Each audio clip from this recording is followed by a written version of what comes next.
ఈరోజు తన హోదాకి మించిన మాటలు మాట్లాడుతా ఉన్నాడు. కేసీఆర్ గారి గురించి తన హోదాని మించి మాట్లాడుతా ఉన్నాడు కడియం శ్రీహరి గారు. తెలంగాణ సెంటిమెంట్ ఇంకెంతకాలం వాడుకుంటాం అంటున్నాడు కడియం శ్రీహరి గారు. నీ లేక కేసీఆర్ గారు ఆత్మగౌరవం తాకట్టు పెట్టుకోలేదు ఎప్పుడు కూడా. నీ లేక ఎప్పుడు వేరే సలకు పోలేరు కేసీఆర్ గారు.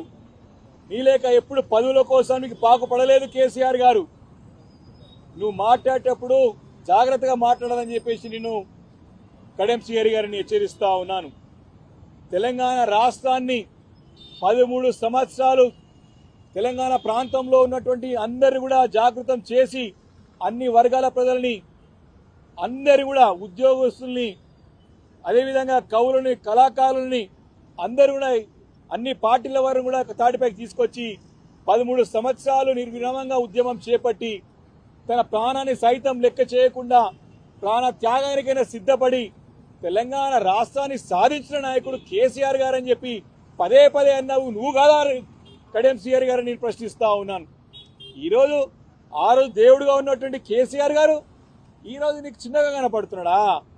దీనికి ప్రజల్లో ఏ ముఖం పెట్టుకొని మాట్లాడుతున్నావు అని చెప్పేసి నేను కడియం శ్రీహరి గారిని ప్రశ్నిస్తా ఉన్నాను.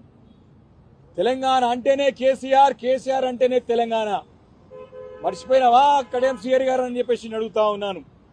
తెలంగాణ జాతిపిత బరోబర్ తెలంగాణ రాష్ట్రానికి అన్ని వర్గాల ప్రజలు, కులాలు, మతాలు ప్రతి ఒక్కరు కూడా గుండె కత్తుకున్నటువంటి నాయకుడు, ప్రతి ఒక్కరి గుండెల్లోని నాయకుడు కేసీఆర్ గారు. చిన్న పిల్లవాడి నుంచి పండు ముసలి వారికి కూడా గుండెలో పెట్టుకుని చూసుకునే నాయకుడు కేసీఆర్ గారు. తెలంగాణ అంటేనే కేసీఆర్, కేసీఆర్ అంటేనే తెలంగాణ అనే సంగతి గుర్తు తెచ్చుకోవాలని చెప్పేసి కూడా కడియం శ్రీహరి గారిని అడుగుతా ఉన్నాను. ఎస్, బరాబర్ ఈ తెలంగాణ జాతి అంతా కూడా కేసీఆర్ గారి వెంబడే ఉంటది. ఈ యొక్క ఎన్నికల్లో గెలుపు ఓటలు మామూలే. అధికారం ఉంటది, పోతది. నీ లేక అధికారం ఉంటే ఒక లేక లేకుండా ఒక మాట్లాడే నాయకుడు కేసీఆర్ గారు కాదు అని చెప్పేసి ఒకసారి గుర్తు చేసుకో కడియం శ్రీహరి.